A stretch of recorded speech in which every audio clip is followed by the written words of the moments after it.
गेल्या काही महिन्यापासून आरोग्य विभागाच्या कंत्राटी कर्मचाऱ्यांनी आंदोलनाच्या हत्यार उपसल्या आहे।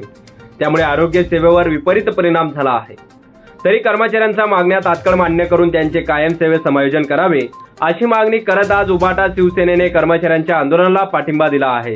तसेच या संदर्भात जिल्हाधिकाऱ्यांनाही निवेदन दिलं आहे। आरोग्य विभागातील राष्ट्रीय आरोग्य अभियान अंतर्गत येणारे कंत्राटी अधिकारी व कर्मचारी यांना रिक्त पदावर सामावून घ्यावे या प्रमुख मागणीसाठी कंत्राटी अधिकारी व कर्मचारी अनेक महिन्यापासून आंदोलन करत आहेत।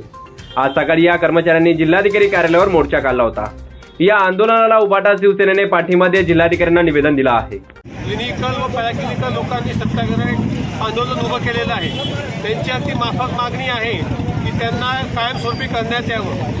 आरोग्य यंत्रणा ही सध्या आपली सगळ्यात मेन यंत्रणा आहे, पण त्याच्याकडे युती सरकार आणि प्रशासन पूर्णपणे दुर्लक्ष करत आहे। लवकरात लवकर सरकारने आणि प्रशासनाने याची दखल घेण्यात यावी आणि लवकरात लवकर जेवढे काही कर्मचारी आहेत त्यांनी कायमस्वरूपी करण्यात यावं। काही कर्मचारी हे 97-98 पासून पूर्णपणे कंत्राटी बेसिसवर काम करतायत। ज्या लोकांना कायमस्वरूपी केलं त्यांना सुद्धा पेन्शन योजना लागू होईल म्हणून शिवसेना या सर्वांच्या पाठीशी आहे। धन्यवाद। डॉक्टर साहेब, एक प्रश्न असा आहे, आम्ही लवकर यांना पाठिंबा देण्याचा प्रयत्न करतो। सुषमा कोकणे, धुळे जिल्हा नर्सेस संघटनेचे अध्यक्ष।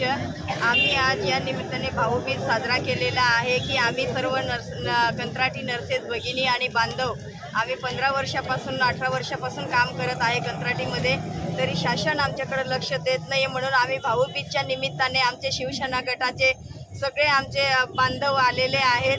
त्यांना आम्ही भाऊबीजची ओवाळणी करून आम्ही अशी अपेक्षा त्यांच्याकडून करतोय की शासनापुढे त्यांनी आमची अपेक्षा, आमच्या मागण्यांसाठी त्यांनी भांडावं आणि बहिणीच्या पाठीशी भक्कम उभे राहावे। हेच आमची इच्छा आहे का त्यांनी शासनाला भरपूर आम्ही निवेदन देऊन पण शासन आमची दखल घेत नाहीत। आमचे बांधव जे आमच्यासाठी भांडतील तीच मागणी शासनाने मान्य करावी ही आमची इच्छा आहे। त्यासाठी आम्ही भाऊबीज साजरा करत आहे। महिनाभरापासून कर्मचाऱ्यांनी कामबंद आंदोलनाचे हत्यार उपसले आहे। यामुळे शहरी व ग्रामीण भागातील आरोग्य सेवा कोलमडली आहे। कर्मचाऱ्यांच्या या आंदोलनाला सर्वच राजकीय पक्षांनी पाठिंबा दिला आहे। तरी कर्मचाऱ्यांच्या मागणीची तात्काळ दखल घेऊन सदर प्रश्न मार्गी लावावा, अन्यथा जिल्हाधिकारी कार्यालयात शिवसेनेच्या माध्यमातून विराळ आंदोलन केलं जाईल असा इशाराही यावेळी देण्यात आला आहे। याप्रसंगी उपनेत्या शुभांगी पाटील, जिल्हा प्रमुख अतुल सोनवणे, उपजिल्हा प्रमुख किरण जोंधळे, महानगर प्रमुख धीरज पाटील, डॉक्टर सुशील महाजन, शहर संघटक देविदास लोणारी, विधानसभा क्षेत्र प्रमुख भरत मोरे, शहर समन्वयक गुलाब माळी, विनू सूर्यवंशी, कैलास मराठे आदी यावेळी उपस्थित होते। प्रतिनिधी सुनील निकम, माझा महाराष्ट्र न्यूज, धुळे।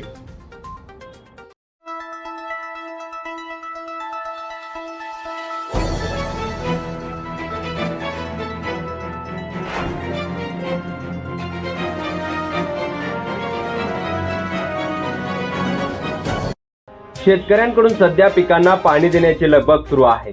शेतीला दिवसा वीज पुरवठा केला जात नसल्यानं शेतकऱ्यांवर स्वतःचा जीव धोक्यात घालून रात्रीच्या वेळी जागरण करून पिकांना पाणी द्यावे लागत आहे। त्यामुळे दिवसभर राबायचं आणि रात्री शेतात पाणी देण्यासाठी जागायचं अशी परिस्थिती निर्माण झाली आहे। तर रात्री बेरात्री हिंस्र प्राणी, बिबट्या, सर्प, इतर पशु प्राणीपासून शेतकऱ्यांच्या जीवाला धोका निर्माण झाला आहे। त्यामुळे शेतकऱ्यांचा जीव वाचवण्यासाठी वीज पुरवठा दिवसा मिळाला पाहिजे अशी मागणी भारत राष्ट्र समिती धुळे जिल्ह्याच्या वतीनं महाराष्ट्र राज्य विद्युत वितरण कंपनीचे अधीक्षक अभियंता यांना निवेदनातून करण्यात आले आहे। सदर हे निवेदन भारत राष्ट्र समिती धुळे जिल्ह्याचे समन्वयक ईश्वर पाटील यांच्या नेतृत्वाखाली देण्यात आलं आहे। यंदा जिल्ह्यात कांदा, सोयाबीन, भाजीपाला, ऊस, ज्वारी, मका, तूर यासह अन्य शेती पिके आहेत। या शेती पिकांना जगवण्यासाठी शेतकरी रात्रदिवस धडपड करीत आहेत। चांगला भाव मिळेल या आशेनं शेतकरी काबाड कष्ट देखील करीत आहेत। शेतातील पिकांना पाणी देण्यासाठी महावितरणकडून दिल्या जाणाऱ्या वेळेनुसार नियोजनही करावे लागत आहे। यामुळे शेतकऱ्यांना अनेक अडचणींना सामना करावा लागत आहे।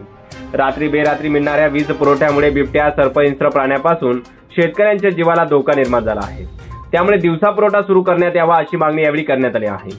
तसेच पंजाब, हरियाणा, तेलंगणा या तिन्ही राज्यात वेगवेगळ्या पक्षाचे सरकार असूनही शेतकऱ्यांना पाणी व वीज दिवसा दिले जाते, तर महाराष्ट्रात का नाही असा सवालही यावेळी भारत राष्ट्र समिती धुळे जिल्ह्याचे समन्वयक ईश्वर पाटील यांनी केला आहे।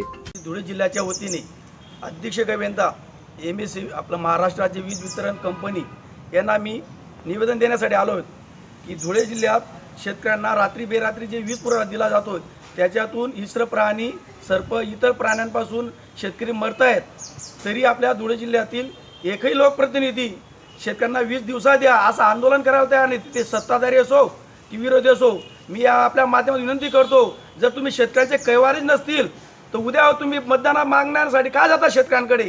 का शेतकऱ्यांच्या नावात तुम्ही राजकारण करतायत? शेतकऱ्यांच्या विविध मुद्द्यांवर तुम्ही बोलायला तयार नसतील तर माझी विनंती आहे की आपण याच्या पुढे असंच घरी बसा आणि तुम्हाला हेच शेतकरी मंडळी एक दिवस बांगड्यांचे आहार देणार आहेत.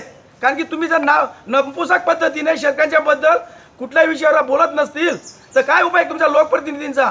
जे सत्ताधारी असो का विरोधी असो, मी तुम्हाला विनंती करतो साहेब की अध्यक्ष यांच्या समोर आज आम्ही बसलोय की त्यांना तुम्ही दबाव आणा. जे शासनात बसलेत त्याच्यात तुम्ही दबाव आणा की शेतकऱ्यांना वीज पुरवठा दिवसा द्या.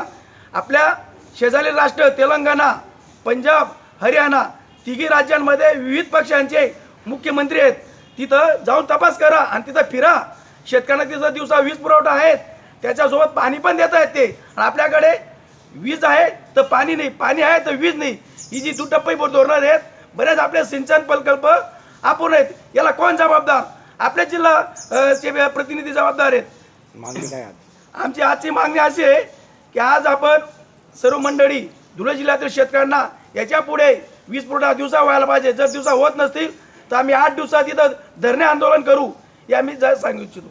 निवेदन देतेवेळी ईश्वर पाटील, नाना पाटील, पुंजू पाटील, जगदीश पावरा, प्रवीण पावरा, राजेंद्र पाटील यांसह आदी कार्यकर्ते, पदाधिकारी व शेतकरी वर्ग मोठ्या संख्येने उपस्थित होते. सुनील निकम, माझा महाराष्ट्र न्यूज, धुळे.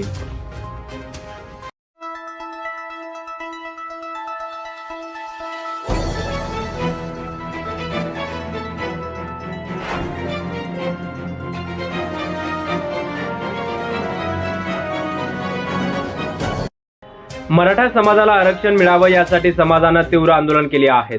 मात्र सरकारनं दिलेल्या मुदतीत आरक्षणाची वाट पाहण्याची वेळ आली आहे. परंतु अद्याप सरकारनं ओबीसी आरक्षण मराठा समाजाला जाहीर केलेलं नाही. त्या धर्तीवर मराठा समाजाचे मनोज जरांगे पाटील हे संपूर्ण महाराष्ट्र दौऱ्यावर निघालेले आहेत.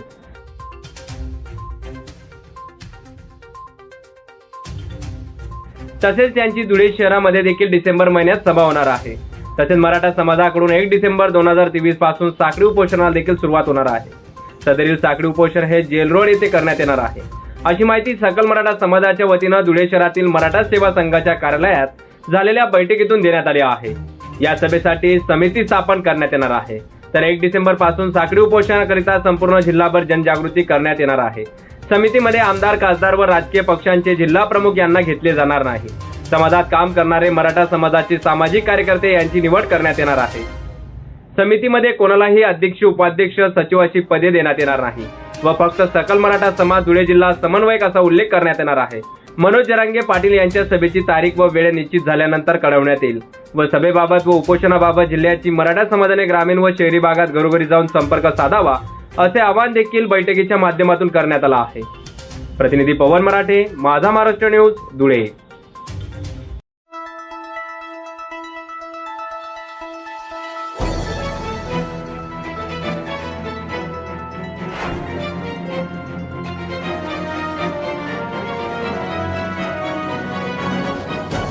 हायवे महामार्ग पोलीस केंद्रातर्फे आज रस्ते अपघात मधील पीडित व्यक्तींच्या स्मरणार्थ जागतिक स्मरण दिन साजरा करण्यात आला आहे. या कार्यक्रमाच्या माध्यमातून रस्त्यावर जीव गमावलेल्या व्यक्तींना आदरांजली देखील वाहण्यात आली आहे. यावेळेस या कार्यक्रमाला सर्व अधिकारी व कर्मचारी वृंद मोठ्या संख्येने उपस्थित होते. याप्रसंगी रस्त्यावर वाहन चालवताना वाहतुकीचे नियम पाळू अशी शपथ देखील घेण्यात आली आहे. या कार्यक्रमात पोलीस निरीक्षक हेमंत कुमार भामरे प्रसार माध्यमांशी बोलताना म्हणाले की जागतिक स्मरण दिन कार्यक्रम हा संपूर्ण महाराष्ट्रात महामार्ग पोलिसांकडून नोव्हेंबर महिन्याच्या 3ऱ्या बुधवारी दरवर्षाप्रमाणे आयोजित केला जातो. यामध्ये रस्ते अपघातात मृत्यू तसेच दुखापत झालेल्या व्यक्तींचा स्मरण करून हा दिवस संपूर्ण महाराष्ट्रात जागतिक स्मरण दिवस म्हणून साजरा केला जातो. या कार्यक्रमात इन्शुरन्स कंपनीचे अधिकारी तसेच प्रादेशिक परिवहन कार्यालयाचे कर्मचारी देखील उपस्थित असतात, अशी माहितीही त्यांनी यावेळी दिली आहे. जागतिक स्मरण दिन डिसेंबरच्या 3ऱ्या रविवारी 19 तारखेला हा कार्यक्रम घेण्यात येतो. त्यानिमित्ताने संपूर्ण महाराष्ट्रभर महामार्ग पोलिसांमार्फत आता या कार्यक्रमानिमित्त मोठ्या प्रमाणावर कार्यक्रम आयोजित करण्यात येत आहेत. सदर कार्यक्रमाअंतर्गत रस्ते अपघातात जे लोक जखमी झालेले आहे किंवा ज्यांनी जीव गमावला आहे त्यांना आम्ही संवेदना प्रकट करतो व वाहतुकीचे नियम पाळण्यासंदर्भात लोकांना आवाहन करतो. तसेच सदर कार्यक्रमाच्या दरम्यान आम्ही जे अपघातग्रस्त झालेले असतात त्यांना मार्गदर्शन करण्यासाठी इन्शुरन्स कंपनीतर्फे फायनान्शियल ॲडवायझर श्री चव्हाण साहेबांना आम्ही बोलवलं होतं आणि सदर कायदेशीर बाबींची पूर्तता करण्यासाठी आपल्याला काय आवश्यकता आहे किंवा कोणत्या कायद्यांचा आपल्याला मदत होऊ शकते ही माहिती देण्यासाठी ॲडव्होकेट श्री चिंतामण पाटील सरांना बोलवलं होतं. आज त्या दोघांनी जे आम्ही मृत्युंजय दूत, सामान्य चालक आणि इतर लोक जे बोलवले होते त्यांना अतिशय उपयुक्त माहिती दिली. तसेच RTO डिपार्टमेंटकडून श्रद्धा मॅडम आणि ऋषिकेश सर आलेले होते. त्यांनीही वाहतुकीच्या नियमांसंदर्भात एक महत्त्वाची माहिती दिली आहे. असा कार्यक्रम आम्हाला संपूर्ण आठवडाभर घ्यायचा आहे. त्या निमित्ताने आज धुळ्याला हा कार्यक्रम झालेला होता. आपण सर्व आले त्याबद्दल आपले मनपूर्वक धन्यवाद. या कार्यक्रमाला महामार्ग पोलीस निरीक्षक हेमंत कुमार भांबरे, महामार्ग पोलीस उपनिरीक्षक चुनीलाल सैंदाने यांच्या सर्व अधिकारी व कर्मचारी मोठ्या संख्येने उपस्थित होते. प्रतिनिधी रूपक बिरारी, माझा महाराष्ट्र न्यूज, धुळे.